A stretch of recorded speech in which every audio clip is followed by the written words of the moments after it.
Hello students, मैं हूं जितेंद्र कुमार और आज आप लोगों के लिए जो टॉपिक है वो है फाइलम पोरीफेरा के मेन कैरेक्टरिस्टिक्स। चलिए आज सीधे बात करते हैं संघ पोरीफेरा के लक्षणों की ओर। देखिए, संघ पोरीफेरा के मुख्य लक्षण कौन कौन से हैं? Characters of phylum Porifera. देखिए, जो पोरीफेरा टर्म है वो रॉबर्ट ग्रांट ने पोरीफेरा टर्म जो दिया था, पोरीफेरा शब्द, ये रॉबर्ट ग्रांट ने 1825 में 1825 में दिया। एलिस ने 1765 में एलिस ने इस फाइलम के जो एनिमल्स थे इनके नेचर की स्टडी की थी, यानी कि इनके प्रकृति का अध्ययन किया। देखिए, अब इस संघ के जो मेन कैरेक्टरिस्टिक्स हैं वो निम्नलिखित हैं। देखिए, अगर हम पहले इसके जो कैरेक्टर्स हैं इन कैरेक्टर्स पर हम डिस्कस कर रहे हैं संघ पोरीफेरा के लक्षणों पर, तो इसके मेन कैरेक्टर्स निम्नलिखित होंगे। देखिए, पहला कैरेक्टर है इसका कि इस संघ के प्राणियों को हम स्पंज कहते हैं। इस संघ के प्राणियों को क्या कहा जाता है? हम सामान्यतया स्पंज कहते हैं। जो स्पंज हैं वो इस संघ के प्राणी कहे जाते हैं। इसका दूसरा जो बिंदु है, यहाँ चलिए हम यहीं से शुरुआत कर रहे हैं। देखिए, दूसरा जो बिंदु है वो है मेटाजोआ एनिमल्स में ये सबसे कम विकसित होते हैं। जो मेटाजोआ एनिमल्स होंगे में सबसे कम विकसित होते हैं, ये सबसे कम विकसित होंगे। और तीसरा बिंदु है, और इनका जो सेलुलर ग्रेड ऑफ ऑर्गेनाइजेशन, इनका जो शारीरिक संगठन है वो किसका होता है? कोशिकीय स्तर का होता है। सेलुलर ग्रेड, जो तीसरा बिंदु है, cellular grade of organisation. Cellular grade of organisation, इसका मतलब है इनका जो शरीर है वो कोशिकीय स्तर का होता है। शारीरिक संगठन जो है वो कोशिकीय स्तर का होगा। शारीरिक संगठन कोशिकीय स्तर का होगा, यानी कि कोशिकीय स्तर इसमें पाए जाते हैं इसके शारीरिक संगठन में। इसको किस तरह से डिफाइन करेंगे कि अगर ये एनिमल है, ये एनिमल मान लीजिए साइकन, यहाँ हम साइकन या स्काइफा बना रहे हैं, तो इसकी जो बाहरी परत है ये इस पर ये कोशिकीय स्तर का होगा, ये बाहरी परत, और इसके बाद ये आंतरिक परत। तो यहाँ इसको हम क्या कहेंगे? Cellular grade of organisation. एक बाहरी परत होती है और एक आंतरिक। तो इस पर भी, आंतरिक परत पर भी कोशिकाओं से बनी होती है, और बाह्य परत भी कोशिकाओं से बनी होती है। इसको कहेंगे शारीरिक संगठन जो है इसका कोशिकीय स्तर का होता है। इस बात को आप समझ गए होंगे। अब देखिए, जो नेक्स्ट पॉइंट है वो है ये जो होते हैं कॉस्मोपॉलिटन होते हैं। कॉस्मोपॉलिटन का मतलब होता है सर्वव्यापी। ये कॉस्मोपॉलिटन होंगे यानी कि सर्वव्यापी होंगे। ये सभी स्थानों पर पाए जाते हैं विश्व भर में। ये सर्वव्यापी होती हैं, यानी कि विश्व में हर जगह, हर स्थान पर ये मिल जाते हैं। और मोस्टली ये सी वाटर में पाए जाते हैं। अगर वैसे तो सारे जलीय होते हैं, लेकिन समुद्र जल में इनकी संख्या अधिक होती है। ज़्यादातर ये समुद्र जल में ही पाए जाते हैं। होते तो सभी एक्वेटिक एनिमल हैं, लेकिन सी वाटर में मोस्टली ये पाए जाते हैं। ये नेक्स्ट बिंदु है। देखिए, ये सिंगल भी रह सकते हैं। इस संघ के जो प्राणी होंगे वो सिंगल भी रह सकते हैं और कॉलोनी के रूप में भी होते हैं। ये कॉलोनियल भी होते हैं, कॉलोनी में भी रहते हैं, और एकल भी रहते हैं। एकल या कॉलोनियल, यानी कि कॉलोनी के रूप में। निवह कहते हैं, निवह। अब आता है नेक्स्ट पॉइंट, इन ये सभी डिप्लोब्लास्टिक एनिमल होते हैं। ये सब कैसे होंगे? डिप्लोब्लास्टिक होंगे। डिप्लोब्लास्टिक डिप्लोब्लास्टिक का मतलब है इनका शरीर द्विस्तरीय होगा। इनके शरीर पर जो कोशिका स्तर है ये तो बता ही दिया, तो कोशिका स्तर भी कैसा होगा? द्विस्तरीय होगा, यानी कि एक स्तर ये पाया जाएगा बाह्य स्तर और एक आंतरिक स्तर। इसको हम क्या कहेंगे? डिप्लोब्लास्टिक। और दोनों स्तरों को ये मान लीजिए, इसको देखिए हम यहाँ पर बाहर का स्तर बना रहे हैं, ये बाहर की सेलुलर स्ट्रक्चर हो गई और ये अंदर की सेलुलर स्ट्रक्चर है। यहाँ ये अंदर की कोशिकाएं हैं, ये कोशिकीय स्तर हो गया, ये बाह्य स्तर, ये आंतरिक स्तर। और इन दोनों स्तरों को जोड़ने वाला जो स्तर होता है इसको हम मीसेनकाइम कह देते हैं। इसको कहते हैं मध्य स्तर या मीसेनकाइम। और ये जेली लाइक होता है, यानी कि जेली की तरह होता है। जैसे एक पारदर्शी जेली होती है तो पारदर्शी स्तर होता है जो आंतरिक और बाह्य स्तरों को, एक्टोडर्म और एंडोडर्म को जोड़े रहता है। अब आता देखिए इनका शारीरिक संगठन हुआ, और इनमें जो सिमेट्री है तो इनमें या तो ये एसिमेट्रिकल होंगे, एसिमेट्रिकल यानी कि इनका जो शरीर होगा वो असममित होगा। असममित का मतलब आप लोग जानते हो, लेकिन नहीं जानते तो कोई बात नहीं, अभी समझाते हैं। और दूसरा होगा या इनमें रेडियल सिमेट्री पाई जाएगी, यानी कि इनका शरीर जो होगा वो अरीय होगा। अब देखिए रेडियल सिमेट्री का मतलब है अरीय सममित, अरीय सममित।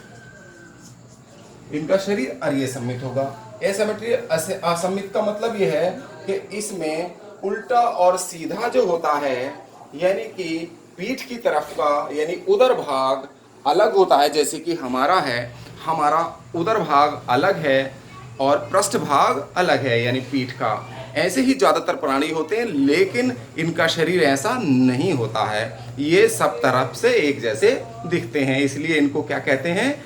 एसिमेट्रिकल कहेंगे। और या इसको रेडियल सिमेट्री कहेंगे, यानी अरीय सममिति, यानी कि गोलाकार, राउंड होंगे ये, यानी कि बिल्कुल बेलनाकार इनका शरीर होता है और सब तरफ से एक जैसा दिखाई देता। जैसे कि ये हमारा पेन है तो इसकी सिमेट्री कैसी हो गई? रेडियल हो गई या एसिमेट्रिकल हो गया। ये सब तरफ से एक जैसा दिख रहा है, उल्टा या सीधा, या पृष्ठ भाग या इसका उदर भाग यानी कि डोर्सल पार्ट और वेंट्रल पार्ट इनमें नहीं होता है, तो इसको हम सिमेट्री कहते हैं। चलिए देखिए नेक्स्ट पॉइंट है इसका सिमेट्री के बाद सेलुलर ग्रेड ऑफ ऑर्गेनाइजेशन हमने आप लोगों को बताया। तो सेलुलर ग्रेड ऑफ ऑर्गेनाइजेशन इसमें पाया जाएगा। शारीरिक संगठन कोशिकीय स्तर का होगा। ये बाहरी स्तर जो है, इसके बाहरी स्तर को हम पिनेकोडर्म कहते हैं। बाहरी स्तर को क्या कहते हैं? पिनेकोडर्म, क्योंकि ये इस पर जो कोशिकाएं पाई जाती हैं उन्हें पिनेकोसाइट्स कहते हैं। और जो आंतरिक स्तर पर है, आंतरिक स्तर पर ये कीप कोशिकाएं पाई जाती हैं, यानी कि कोएनोसाइट्स पाई जाती हैं, तो इनको हम क्या कहते हैं? कोएनोडर्म। कोएनोडर्म कहते हैं आंतरिक स्तर को। इसका मतलब है कीप कोशिका स्तर, और ये इस पर पाई जाती हैं कीप कोशिकाएं, कोएनोसाइट्स। कोएनोसाइट्स को कहते हैं हम कीप कोशिका। तो इसके आंतरिक स्तर पर कीप कोशिकाएं पाई जाती हैं। और इसके मध्य स्तर को हमने बता ही दिया। इसके मध्य स्तर कीप कोशिकाओं को और पिनेकोसाइट्स को जो जोड़ता है जेली लाइक संरचना या जेली लाइक स्ट्रक्चर, तो उसको हम मीसेनकाइम कह देते हैं। चलिए ये सेलुलर ग्रेड और ऑर्गेनाइजेशन हो गया। और इनके शरीर में ये जो इनका बॉडी है, इसमें असंख्य पोर्स पाए जाते हैं। देखिए इनके शरीर में, इनके बॉडी में असंख्य पोर पाए जाएंगे। ये हम संरचना ल्यूकोसेलेनी के बना रहे हैं, तो इसके बॉडी में बहुत सारे असंख्य छिद्र पाए जाते हैं। और जो असंख्य छिद्र होंगे इसके शरीर में, ये ल्यूकोसेलेनी का मान लीजिए चित्र है, तो इसके जो शरीर में जो पोर्स हैं, तो इन पोर्स को क्या कहते हैं? ऑस्टिया कहा जाता है। इन पोर्स को कहा जाता है ऑस्टिया।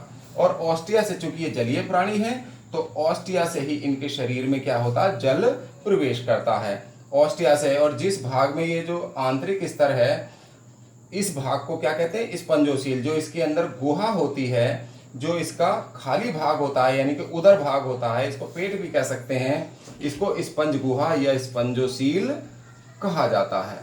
तो ऑस्टिया से जल स्पंजोसील में, और जो इसका मुख है, जो सबसे बाहर वाला, तो इस मुख को हम ऑस्कुलम कह देते हैं। तो इसका नाम ऑस्कुलम है, जो इसका मुख होता है। तो जो जल है, ये जो वाटर है, तो ये वाटर किस में? ऑस्टिया में जाएगा, ऑस्टिया से फिर स्पंजोसील में जाएगा, और स्पंजोसील से ऑस्कुलम द्वारा बाहर निकल जाता है। ये ऑस्कुलम से बाहर निकल जाता है। तो इस प्रकार हम इसको कह सकते हैं कि इसके शरीर पर असंख्य छिद्र पाए जाते हैं। तो बॉडी में क्या होगा? असंख्य छिद्र पाए जाएंगे, इनयूमरेबल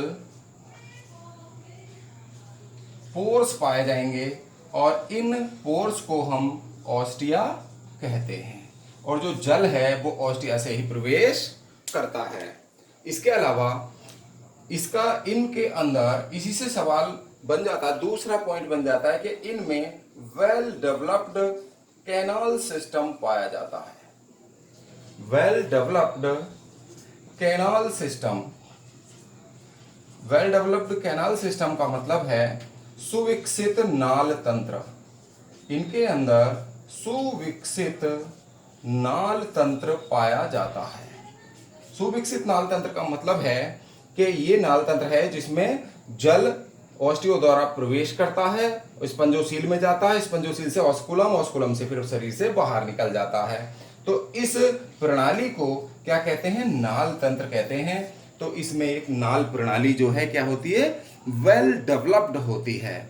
और इसमें इस नाल तंत्र को किस प्रकार से हम समीकरण के द्वारा दिखा सकते हैं? देखिए, जल है, जल कहाँ प्रवेश करेगा? ऑस्टिया में, और ऑस्टिया से स्पंजोसील में जाएगा, और स्पंजोसील से जल बाहर वो ऑस्कुलम में, और ऑस्कुलम से शरीर से बाहर चला जाता है। तो इस प्रकार हम देखते हैं ये नाल तंत्र का क्या है? सूत्र है कि किस किस प्रकार जल शरीर से बाहर निकलता है। इसको कहते हैं कैनाल सिस्टम। ये वेल डेवलप्ड होता है, और इसमें कैनाल सिस्टम के साथ ही जो ये शरीर है इनका, स्पंजों का, तो स्पंजों में ये जो बॉडी है और पानी के अंदर, तो इसके साथ साथ जब ये ऑस्टिया से जल प्रविष्ट करेगा और शरीर से बाहर निकलेगा, तो इसके साथ साथ जल के प्रवाह के साथ भोजन के कण भी चले जाते हैं, और बाहर जाते जाते भोजन का जो पचा हुआ भोजन है उसका उत्सर्जन भी यहाँ से हो जाता है। यहाँ से भोजन जाएगा और ऑस्कुलम से उत्सर्जित पदार्थ शरीर से बाहर निकाल दिए जाते हैं। तो इस प्रकार पोषण भी क्या है? ऑस्टिया द्वारा हो जाता है। और जो शरीर में जो पोषण है, जो आंतरिक स्तर है इसका, तो आंतरिक स्तर पर क्या है? ये कीप कोशिकाएं पाई जाती हैं। इनको क्या कहते हैं? कीप कोशिकाएं। तो भोजन का जो पाचन है या पोषण है, तो डाइजेशन है, वो कहाँ होता है? कीप कोशिका के अंदर, जिसको हम कोएनोसाइट्स कहते हैं। ये आंतरिक स्तर होता है स्पंजोसील में। जैसे ये स्पंजोसील है, स्पंज गुहा, तो यहाँ पर ये कीप कोशिकाएं लगी रहती हैं। तो ये कीप कोशिकाओं में ही भोजन का डाइजेशन होता है, और यही उत्सर्जन का कार्य करती हैं, शरीर से बाहर निकालने का काम। और शरीर में जो प्रवाह होता है, इनकी बॉडी में जो जल प्रवाह बनाए रखती हैं, तो जल प्रवाह बनाए रखने का काम भी कीप कोशिकाओं का होता है, क्योंकि कीप कोशिकाओं में फ्लैजिला यानी कशाभिका पाया जाता है, धागे की संरचना। इनके हिलने से जल ऑस्टिया में अंदर प्रविष्ट करता है, और इन्हीं के द्वारा शरीर से फिर बाहर निकाल दिया जाता है। इनमें जो नेक्स्ट पॉइंट होगा, 10th पॉइंट, इनमें जो एक्सोस्केलेटन पाया जाएगा, एक्सोस्केलेटन यानी कि बाह्य कंकाल इन स्पंजों में, तो वो कैल्शियम कार्बोनेट का बना होगा या सिलिका का बना होता है। सिलिका और कैल्शियम कार्बोनेट का बाह्य कंकाल इनमें पाया जाता है। ये बात बिल्कुल ध्यान रखिएगा। और इसके अलावा जो 11th पॉइंट है, इनमें देखिए रेस्पिरेटरी ऑर्गन्स यानी कि श्वसन अंग, इनको रेस्पिरेटरी ऑर्गन्स का मतलब है श्वसन अंग, एक्सक्रेटरी सिस्टम या एक्सक्रेटरी ऑर्गन्स यानी कि उत्सर्जी अंग, इसको हम कहेंगे उत्सर्जी अंग। और तीसरा है नर्वस सिस्टम, ये नर्वस सिस्टम। तो नर्वस सिस्टम का मतलब है तंत्रिका तंत्र। तो इन तीनों तंत्रों का यानी कि श्वसन अंग, उत्सर्जी अंग और तंत्रिका तंत्र का पूर्ण अभाव होता है, इसमें ये नहीं पाए जाते। ये सब क्या है, यहाँ पर अब्सेंट होते हैं यानी कि अनुपस्थित होते हैं, इनमें नहीं पाए जाते हैं।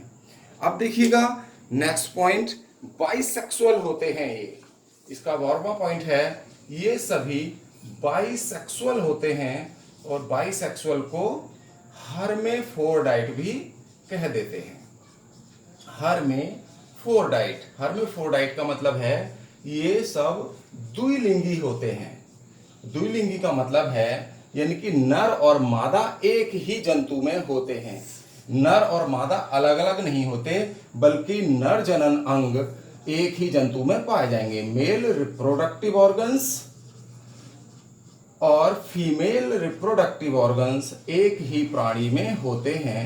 रिप्रोडक्टिव ऑर्गन्स यानी कि नर जनन अंग और मादा जनन अंग एक ही एनिमल में होंगे, ओनली इन वन एनिमल।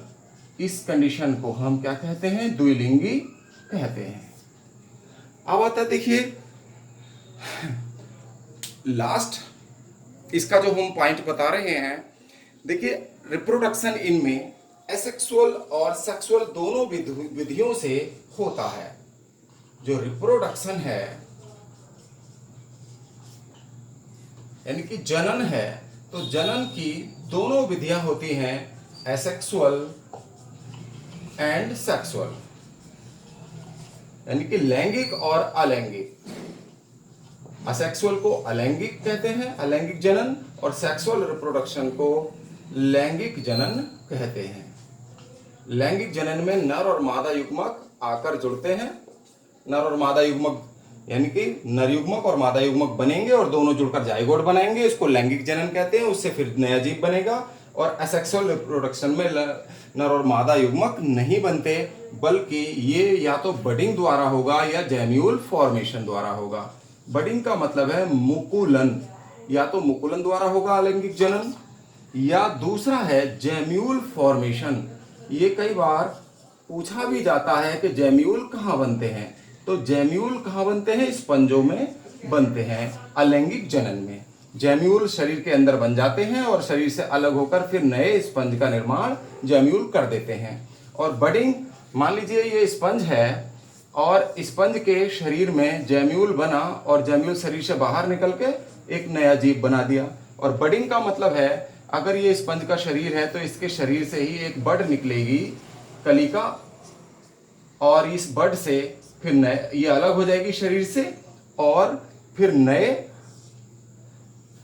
जीव को जन्म देगी, जैसे कि पौधों में देखने को मिलता है। लेकिन जंतुओं में भी इस तरह की प्रोसेस पाई जाती हैं।